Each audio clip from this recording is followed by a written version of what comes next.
여러분은 그 소명이나 사명이라는 말을 들으면 어떤 생각이 드세요? 예. 소명이나 사명이라는 용어는 우리가 교회에서 많이 듣기도 하고 또 종종 사용하기도 하는 말이잖아요.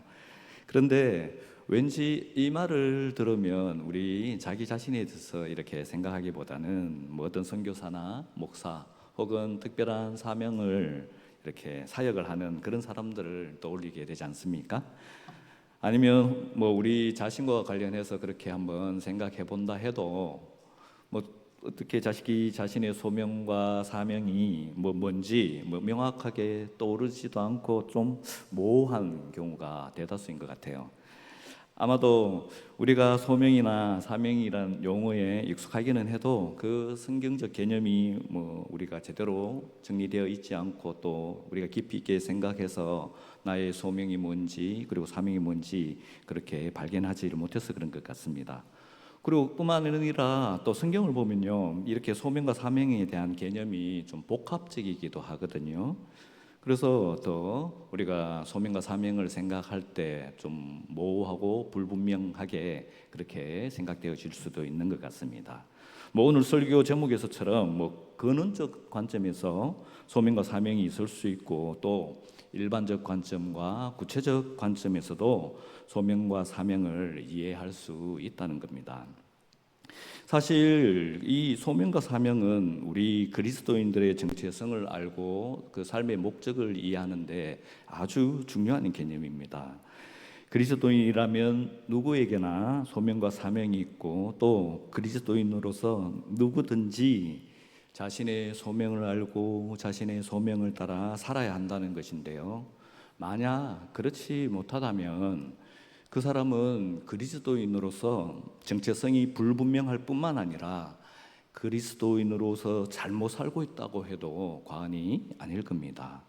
그래서 오늘은 이 소명과 사명에 대한 성경적 개념을 살펴보려고 하는데요. 특히 소명과 사명에 대해 말할 때 흔히 다루어지는 일반적 관점과 구체적 관점만이 아니라 소명이 소명되게 하고 사명이 사명되게 하는 그 가장 근원적인 관점에서 그 초점을 두고 한번 살펴보려고 합니다. 뭐 나중에 다시 자세히 말씀드리겠지만 이 소명과 사명에 대한 일반적 개념은 뭐 어떤 면에서 소명과 사명에 대한 그 근원적 그 바탕에 깔려 있는 이해와 그리고 우리가 한 사람 한 사람이 감당하게 된 그런 구체적 그런 개념을 연결해주고 있다고 할 수 있기 때문입니다.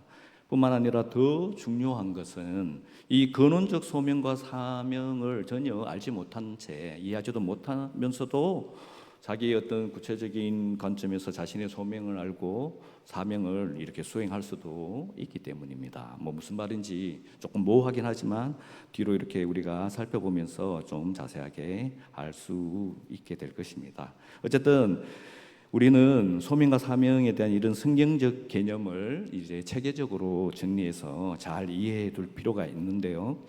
먼저 소명과 사명에 대한 그 일반적 개념과 또 구체적인 개념을 알아보고 이러한 소명을 진짜 소명답게 그리고 이러한 사명을 진짜 사명답게 해주는 그런 근원적 관점에서 또 소명과 사명을 살펴보도록 하겠습니다.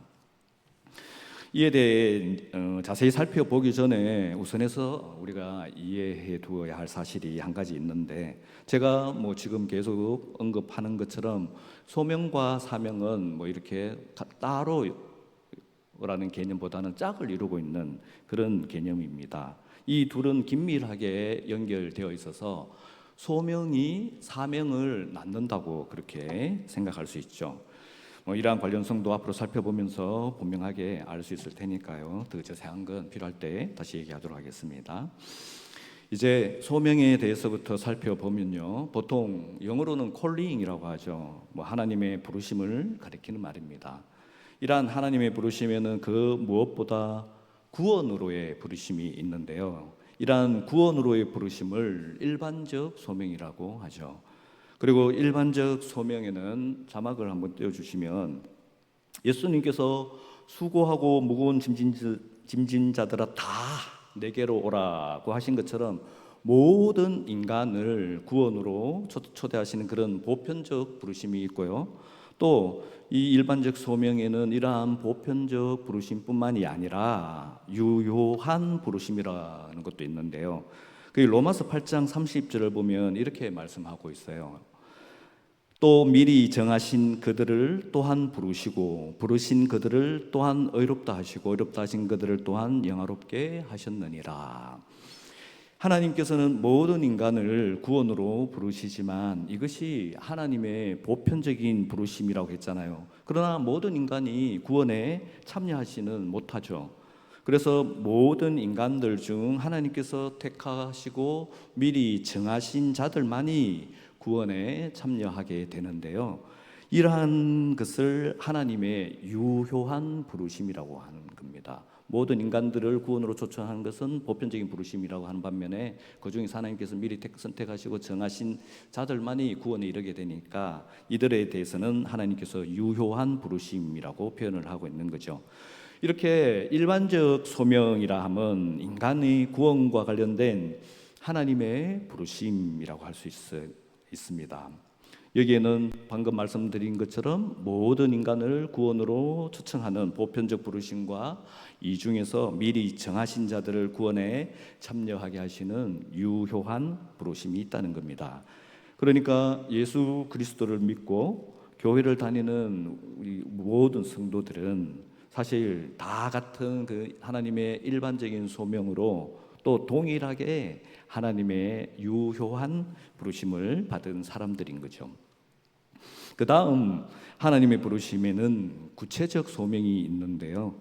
이는 특정한 개인을 구체적인 목적을 위해 부르시는 것이라고 할 수 있어요.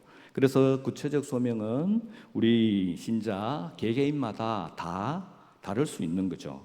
예를 들어 성경에는 아브라함을 갈대아 우르에서 불러내신 것이라든지 또 모세를 이스라엘을 이제 출애굽하도록 그 백성의 지도자로 부르신 것이라든지 또 신약에서도 바울을 이방인의 사도로 부르신 것 등등의 여러 가지 구체적 소명이 기록되어 있는데요.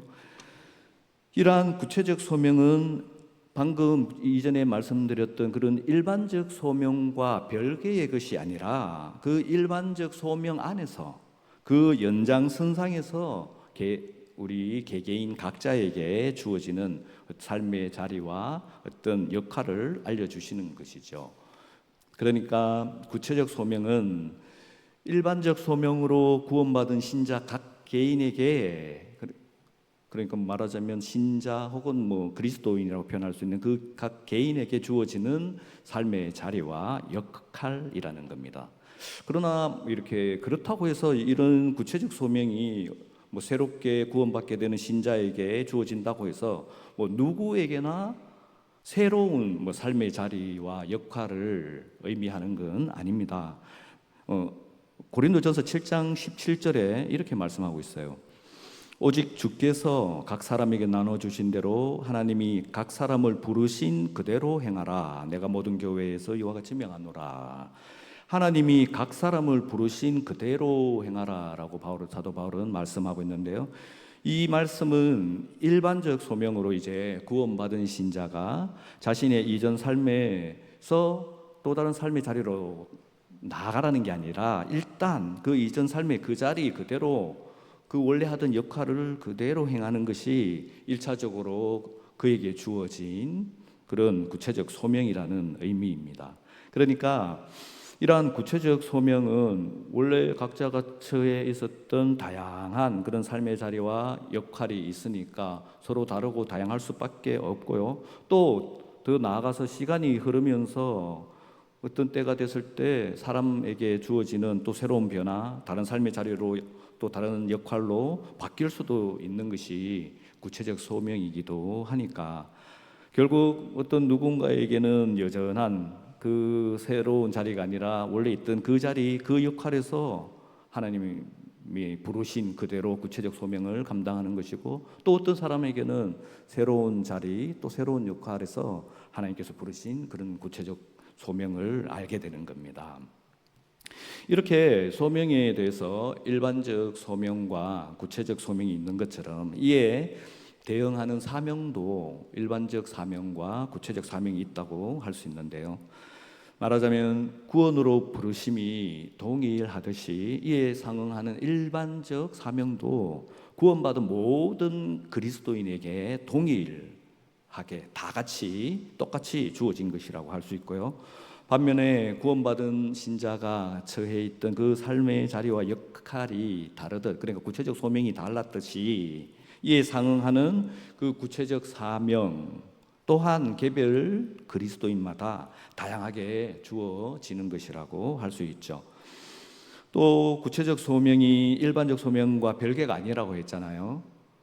일반적 소명 안에서 그 연장선상에서 개개인 각자에게 주어지는 삶의 자리와 역할이 바로 그 구체적 소명인데, 이처럼 구체적 사명과 일반적 사명도 별개가 아닙니다. 그 일반적 사명 그 안에서 그 연장선상에서 개개인 각자에게 맡겨지는 어떤 다양한 과업이나 어떤 책임 같은 것들이 구체적 사명이라고 할 수 있습니다. 그러니까 모든 그리스도인은 동일한 일반적 사명의 그 틀 안에서 각자 다양하게 다른 삶의 그 자리와 그 역할을 통해서 자신에게 주어진 맡겨진 그런 어떤 과업과 책임을 수행하는 것이 구체적 사명이라고 할 수 있는 거죠. 그러므로 우리는 먼저 우리 모두에게 주어진 일반적 사명이 무엇인지 분명히 알고, 이러한 일반적 사명을 위해서 우리 각자에게 맡겨진 구체적인 사명이 무엇인지 찾고 구해야 하는 것입니다. 모든 그리스도인들에게 맡겨진 일반적 사명에 대한 가장 핵심적인 말씀은 사도행전 1장 8절이라고 할 수 있는데요. 다 함께 같이 한번 읽어보면 좋겠습니다. 오직 성령이 너희에게 임하시면 너희가 권능을 받고 예루살렘과 온 유대와 사마리아와 땅끝까지 이르러 내 증인이 되리라 하시니라. 아멘. 이 말씀은 소명과 사명의 관점에서 다음과 같은 의미를 담고 있다고 말할 수 있습니다. 그 일반적 소명에 따라 하나님의 유효한 부르심으로 구원을 받게 됐잖아요. 모든 신자들은, 그리스도인들은. 그런 구원을 받은 신자에게는 성령이 반드시 주어지고 성령이 임하시는 거죠. 그렇게 성령이 임하게 되면 방금 봤던 이 말씀에서처럼 땅끝까지 이르러 주님을 증거하고 증언해야 하는데, 이것이 바로 모든 그리스도인에게 주어진 일반적인 사명이라는 것을, 그런 의미를 함축하고 있는 말씀입니다. 그리고 모든 그리스도인에게 맡겨진 이러한 사명을 위해서 우리 각자는 자신이 살아가고 있는 그런 고요한 삶의 영역 안에서, 그리고 그 자신의 역할을 통해서 어떻게 주님을 증거하고 증언할지 찾고 구해야 하는데, 그때 그러면서 자신이 깨닫게 되는 어떤 과업이나 또는 자신이 감당해야 될 어떤 책임이 바로 각 개인에게 주어지는 구체적 사명이라고 할 수 있을 것입니다.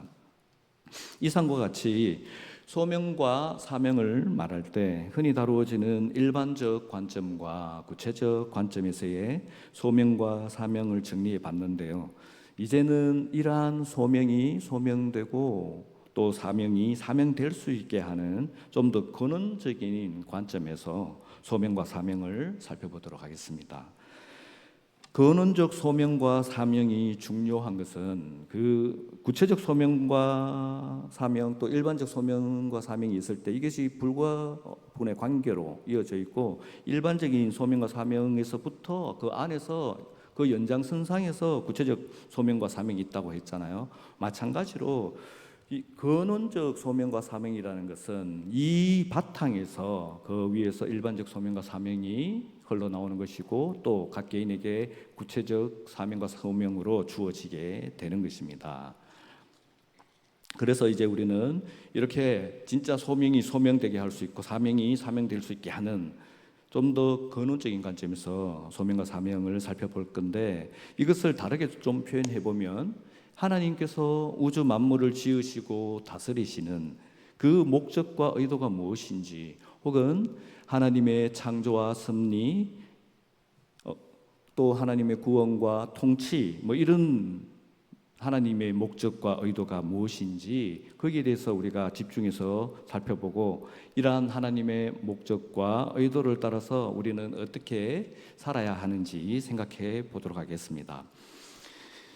먼저 가장 근원적인 차원에서 우리를 향한 하나님의 소명이 무엇인지 알려면 무엇보다 하나님의 모든 행사는 궁극적으로 하나님 자신을 위한 것이라고 성경은 말씀하고 있다는 것입니다. 그러니까 하나님께서는 자신의 영광을 위하여 모든 일을 행하신다는 것을 이해해야 합니다.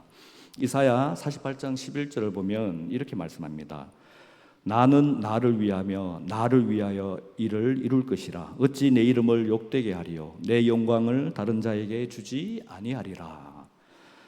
하나님께서는 두 번이나 반복해서 나를 위하며 나를 위하여 이룰 것이라고 말씀하시고요. 또 결코 자신의 이름을 욕되게 하지 않으시며 내 영광을 다른 자에게 주지 아니하리라고 단호하게 선포하시는데요.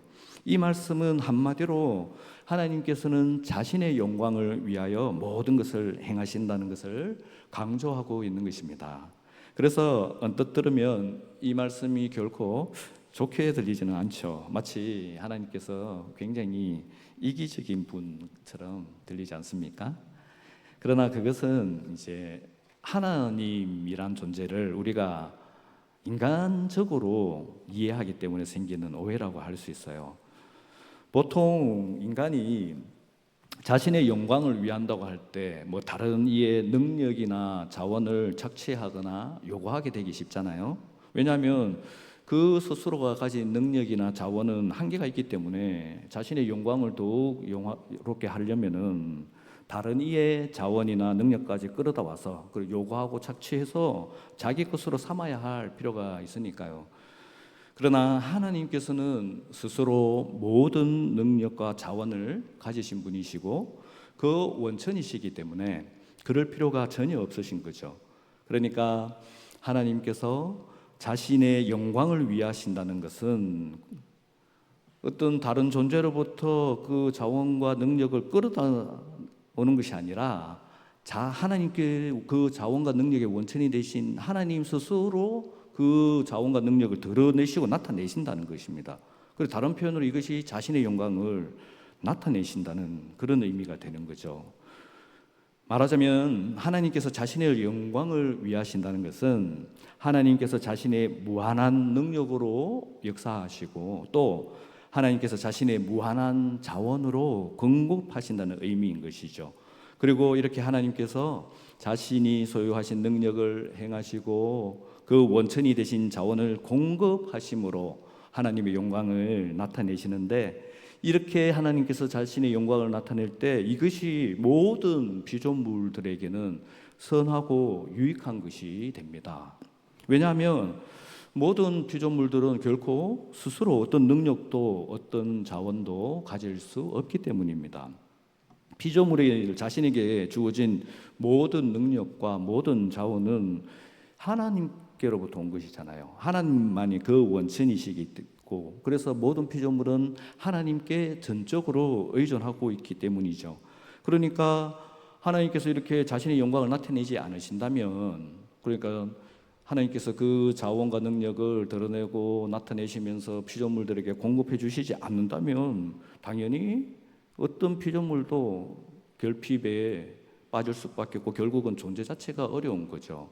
그래, 그 반대로 생각하면 하나님께서 자신의 영광을 자신을 위하시고 자신의 영광을 나타내실 때 하나님께서 가지신 그 무한한 능력과 무한한 자원을 피조물에게 사용하시고 공급하실 때 그것은 피조물에게는 오히려 유익하게 될 수 있는 것입니다. 그래서 고린도후서 4장 15절에서는 이렇게 말씀하고 있어요. 이는 모든 것이 너희를 위함이니 많은 사람의 감사로 말미암아 은혜가 더하여 넘쳐서 하나님께 영광을 돌리게 하려 함이라. 하나님께서는 우리가 하나님께 영광을 돌리도록 우리를 위하여 모든 것을 행하신다고 말씀하시는데요, 이를 바꿔 말해보면 하나님께서 자신의 영광을 위하여 행하시는 모든 것이 우리를 위한 것이 된다는 말씀이지 않습니까? 이 점이 바로 하나님께서 자신의 영광을 위하는 것이 피조물이 자신의 영광을 위하는 것과 정반대가 되는 지점인데요.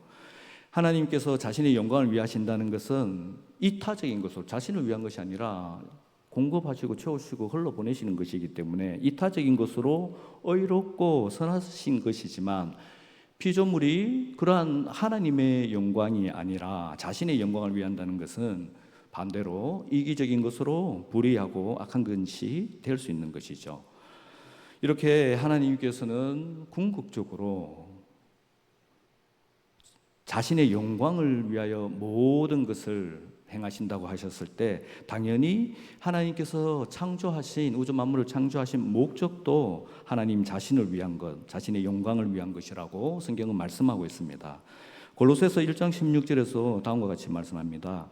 만물이 그에게서 창조되되 하늘과 땅에서 보이는 것들과 보이지 않는 것들과 혹은 왕권들이나 주권들이나 통치자들이나 권세들이나 만물이 다 그로 말미암고 그를 위하여 창조되었고, 이 구절 끝부분을 보면 만물이 다 그로 말미암고 그를 위하여 창조되었고 라고 말씀하는데요. 그러니까 모든 인간을 포함한 우주 만물을 창조하신 목적은 하나님 자신을 위한 것, 곧 하나님의 영광을 위한 것이라고 말씀하고 있습니다. 그래서 오늘 본문 이사야 43장 7절에서도 이렇게 말씀하고 있죠. 내 이름으로 불려지는 모든 자, 곧 내가 내 영광을 위하여 창조한 자를 오게 하라. 그를 내가 지었고 그를 내가 만들었느니라. 모든 인간이 하나님을 위하여 창조되었고, 특히 하나님의 이름으로 불려지는 모든 자, 곧 하나님의 백성이자 하나님의 자녀라고 할 수 있는 그런 자들에 대해 하나님께서는 내가 내 영광을 위하여 창조한 자라고 강조해서 말씀하고 계십니다. 그러니까 우리의 존재 목적, 가장 근원적인 삶의 자리와 역할은 하나님의 영광을 위한 것인데요. 말하자면 가장 근원적인 차원에서 우리를 향한 하나님의 소명은 하나님의 영광을 위한 것이라는 말씀입니다. 우리 모두는 하나님의 영광을 위해 살도록 부르심을 받았다는 말씀이기도 하죠. 그러므로 이렇게 근원적인 측면에서 하나님을 위한 우리의 사명 또한, 그러니까 우리 각자가 처한 그 삶의 자리와 그 역할에서 우리가 감당해야 할 또는 감당하고 있는 그런 과업과 책임도, 이 모든 것도 하나님의 영광을 위하여 하는 것이라고 할 수 있습니다. 그래서 오늘 본문 고린도전서 10장 31절에 또 이렇게 말씀하죠. 그런즉 너희가 먹든지 마시든지 무엇을 하든지 다 하나님의 영광을 위하여 하라. 그러니까 결국 우리 각자에게 맡겨진 그 구체적 사명은, 그러니까 우리 각자가 처한 삶의 자리와 역할에서 우리가 수행하고 또 수행해야 할 그런 과업과 책임은 하나님의 영광을 위해서 하는 것, 다시 말해 이것을 근원적 사명을 감당하는 것이라고 할 수 있죠. 그래서 자신에게 맡겨진 사명을 감당하면서도 자기 영광을 위한다면 이는 가장 중요하고 가장 근원적인 사명을 전혀 수행하지 못할 뿐만 아니라 하나님께서 우리 그 원초적인 근원적인 소명조차도 무시하고 있는 것이 될 수밖에 없는데요. 이러한 모습에 대해 로마서 3장 23절에서는 또 이렇게 말씀합니다. 모든 사람이 죄를 범하였음에 하나님의 영광에 이르지 못하더니, 아무리 열심히 자신의 사명을 감당한다 해도 하나님의 영광이 아니라 자신의 영광을 위한다면 결국 그것은 모든 죄인이 하고 있는, 모든 죄인이 범하고 있는 그런 그의 행위에 지나지 않는다는 말씀이죠. 그러므로 사랑하는 수산의 성도 여러분, 먹든지 마시든지 무엇을 하든지 다 하나님의 영광을 위하여 하시기를 축원합니다. 우리를 구원으로 부르신 기본적인 그 소명이 하나님의 영광을 위한 것이라는 것을 믿고, 또 내가 처한 삶의 자리와 역할에서 맡겨진 모든 과업과 책임과 같은 그런 구체적 사명 또한 하나님의 영광을 위해서 해야 하는 것을 명심하시고 감당하시기를 축원합니다. 그러면 이제 마지막으로 우리가 어떻게 먹든지 마시든지 무엇을 하든지 다 하나님의 영광을 위해 할 수 있는지, 또 다른 말로 해보면 우리가 어떻게 우리를 향한 하나님의 근원적 소명에 부응해서 하나님을 위한 우리의 근원적 사명을 이루어 갈 수 있는지 좀 어렵게 들리죠. 그러나 동일합니다. 하나님의 영광, 어떻게 먹든지 마시든지 무엇을 하든지 다 하나님께 영광을 돌릴 수 있지? 라고 생각하잖아요. 그죠? 이에 대해서 우리가 좀 살펴보고 마무리할 텐데요. 우선 하나님의 영광을 위한다는 것이 어떤 의미인지 좀 생각해 볼 필요가 있습니다. 먼저 부정적인 의미에서 생각해 보면 로마서 11장 35절과 36절에 이런 말씀이 있습니다. 누가 주께 먼저 드려서 갚으심을 받겠느냐? 이는 만물이 주에게서 나오고 주로 말미암고 주에게로 돌아갑니다. 그에게 영광이 세세에 있을지어다. 아멘. 이 말씀은 모든 만물이 주에게서 나오고 주로 말미암고 주에게로 돌아가기 때문에 우리가 가진 무언가는 결국은 주님께서 나와서 주님께로 돌아가는 것이기 때문에 이걸로 주님께 드려서 주님께 무언가를 더할 수 있는 것이 아니라고 말씀하고 있는 것이에요. 그러니까 여기에 또 함축되어 있는 의미가 우리에게 있는 어떤 것으로 하나님의 영광을 더할 수 있는 것이 아니라고 말씀하고 있는 겁니다. 또 사도행전 17장 25절도 보면 다음과 같이 말씀하고 있습니다. 또 무엇이 부족한 것처럼 사람의 손으로 섬김을 받으시는 것이 아니니 이는 만민에게 생명과 호흡과 만물을 친히 주시는 이심이라. 하나님께서는 인간들이 그런 것처럼 무엇이 부족해서 사람의 손으로 섬김을 받을 필요가 있는 분이 아니십니다. 왜냐하면 우리에게 필요한 모든 것들이 다 생명과 호흡과 만물이 다 하나님께서 친히 주시는 것이고, 이로써 오히려 우리가 하나님께 섬김과 돌봄을 받아야만 살 수 있기 때문입니다.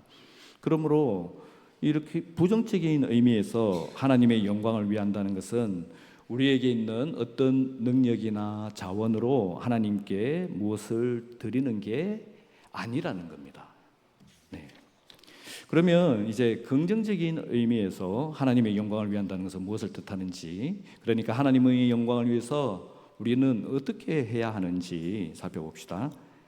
첫째로 로마서 4장 20절 말씀입니다. 믿음이 없어 하나님의 약속을 의심하지 않고 믿음으로 견고하여져서 하나님께 영광을 돌리며. 무엇보다 가장 중요한 것은 하나님을 인식할 뿐만 아니라 하나님을 인정하며 하나님을 믿어야 합니다. 하나님을 믿음으로 하나님의 약속의 말씀을 신뢰해야 합니다. 그리고 하나님을 의지함으로 하나님의 말씀에 순종해야 합니다. 그 한 단어로 그냥 하나님을 믿어야 하는 것이죠. 이렇게 하나님을 믿고 의지하며 하나님을 신뢰하고 순종함으로, 하나님을 믿음으로 우리는 하나님께 영광을 돌릴 수 있습니다. 둘째는 앞서 잠시 살펴보았던 말씀인데 다시 한번 보도록 하겠습니다. 고린도후서 4장 15절. 이는 모든 것이 너희를 위함이니 많은 사람의 감사로 말미암아 은혜가 더하여 넘쳐서 하나님께 영광을 돌리게 하려 함이라. 하나님께서는 우리가 하나님께 영광을 돌리도록 우리를 위하여 모든 것을 행하신다고 말씀합니다. 그러니까 하나님께서 자신의 영광을 위하여 행하시는 모든 것이 우리를 위한 것이라고 했죠. 그래서 이렇게 우리를 위하시는 하나님을 믿고 하나님께서 행하시는 모든 것이 우리를 위하시는 것이기 때문에 하나님께 범사에 감사할 수 있는 것입니다. 그렇게 하나님께 감사함으로 하나님께 영광을 돌릴 수 있는 것입니다. 마지막 세 번째는 다양한 말씀이 있을 수 있는데 시편 66편 1절과 2절 말씀만 한번 보도록 하겠습니다. 다 함께 같이 읽어보면 좋겠습니다. 온 땅이여 하나님께 즐거운 소리를 낼지어다. 그의 이름의 영광을 찬양하고 영화롭게 찬송할지어다. 어떤 대상을 즐거워하는 것, 그러니까 기뻐하고 즐거워한다는 것은 그 대상을 좋아하고 또 그 대상을 가치 있게 여기는 것입니다. 내가 싫어하는 것을 기뻐하고 즐거워하고 내가 아주 가치 없다고 생각하는 것을 기뻐하고 즐거워하지는 않죠. 그렇죠? 일반적으로 인간의 이러한 행위는 또 다른 의미로 사랑의 표현이라고 할 수 있는데요. 그러니까 어떤 대상에 대해서 기뻐하고 즐거워하는 것은 자녀를 기뻐하고 즐거워하는 것은 바로 그 대상을 사랑하는 것이라고 할 수 있잖아요. 그래서 이렇게 어떤 대상을 사랑할 때 우리가 단순하게 여러 가지로 표현할 수 있지만 그 사랑의 대상에 대해서 기뻐하고 즐거워하며 또 그 사랑의 대상을 아주 좋아하는 것뿐만 아니라 아주 높은 가치가 있다고 여길 때 우리는 그 대상에 대해서 칭송하고 자랑하게 됩니다. 그것이 찬송이고 찬양인 것이죠. 그러므로 더욱 온전히 하나님께 영광을 돌리는 것은 하나님을 기뻐하고 즐거워하는 것, 하나님을 사랑해서 하나님께 찬송드리고 하나님을 찬양하는 것입니다. 그리고 가장 온전히 하나님께 영광을 돌리는 것은 이렇게 하나님께 대한 찬송과 찬양을 온 땅에, 나만이 아니라 우리 교회만이 아니라 이 대구 땅만이 아니라 이 한국만이 아니라 전 세계 온 땅에 울려 퍼지게 하는 것이죠. 그래서 우리 모든 그리스도인은 다른 모든 사람들에게 하나님을 자랑하고 예수님을 증거해야 하는 것입니다. 그러니까 이렇게 근원적 소명과 사명이 구원을 위해 부르시고 주님을 증거하도록 보내시는 그 기본적 소명과 사명으로 이어지고 있고요. 또 나아가 이를 위해서 우리 각자가 있는 삶의 자리에서 그 역할 속에서 우리가 예수 그리스도를 증거하기 위해서 하나님을 자랑하기 위해서 감당해야 될 그런 과업과 그런 책임이 우리의 구체적 소명으로 이어지는 것이죠. 정리하자면 우리를 향한 하나님의 근원적 소명은 하나님의 영광을 위한 것이고, 그래서 하나님을 위한 우리의 근원적 사명 또한 하나님을 영화롭게 하는 것입니다. 우리가 하나님의 영광을 위하며 하나님을 영화롭게 한다는 것은 하나님께서 우리가 하나님을 섬기기 이런 개념보다 먼저 하나님께서 우리를 섬기시고 우리를 돌보신다는 것을 믿음으로 경험하고 알고 그 가운데서 하나님께서 얼마나 선하시고 자비하신지를 우리가 신뢰하게 되는 것입니다. 그래서 이렇게 우리에게 부어주시는 그 은혜와 사랑으로 말미암아서 하나님께 아버지께 범사에 감사하고 또 우리 예수 그리스도를 항상 기뻐할 수 있는 것이죠. 그리고 이렇게 하나님께 감사로 찬성을 드릴 수 있게 되고 주님을 즐거이 찬양할 수 있게 되지 않습니까? 그래서 더욱 주님을 영화롭게 할 뿐만 아니라 이러한 찬송과 찬양이 온 만방에 울려 퍼지도록 다시 하나님을 자랑하며 예수 그리스도를 증거하는 것이 우리의 근원적 소명이자 사명인 것입니다. 그러므로 사랑하는 수산의 성도 여러분, 지금 내가 처한 삶의 자리와 그 역할에서 맡겨진 모든 과업과 책임들을 그를 통해서 예수 그리스도를 증거하는 구체적 사명을 감당하실 때에 하나님을 믿음으로 감당하시길 축원합니다. 또 하나님께 감사함으로 감당하시기를 축원합니다. 그리고 하나님을 기뻐함으로 감당하시기를 축원합니다. 기도하겠습니다. 하나님 아버지, 저희를 택하시고 불러주셔서 그렇게 저희를 구원하여 주셔서 진심으로 감사드립니다. 하나님, 저희를 부르신 그 자리가 어떤 자리이든 또 저희를 보내시는 자리가 어떤 자리이든 저희가 주님을 증거하기를 원합니다. 저희의 영광을 위해서가 아니라 하나님의 영광을 위해서 주님을 증거하기를 원합니다. 하나님 아버지, 저희의 기도를 들으사 저희가 하나님을 믿고 신뢰함으로 증거하게 하여 주시옵소서. 하나님, 간절히 바라옵고 원하옵나니 저희가 아버지께 범사에 감사하며 증거하게 하여 주시고 주님을 항상 기뻐하며 증거하게 하여 주시옵소서. 그렇게 먹든지 마시든지 무엇을 하든지 다 주님의 영광을 위하여 살아갈 수 있는 저희가 되게 하여 주시옵소서. 예수 그리스도의 이름으로 기도드립니다. 아멘.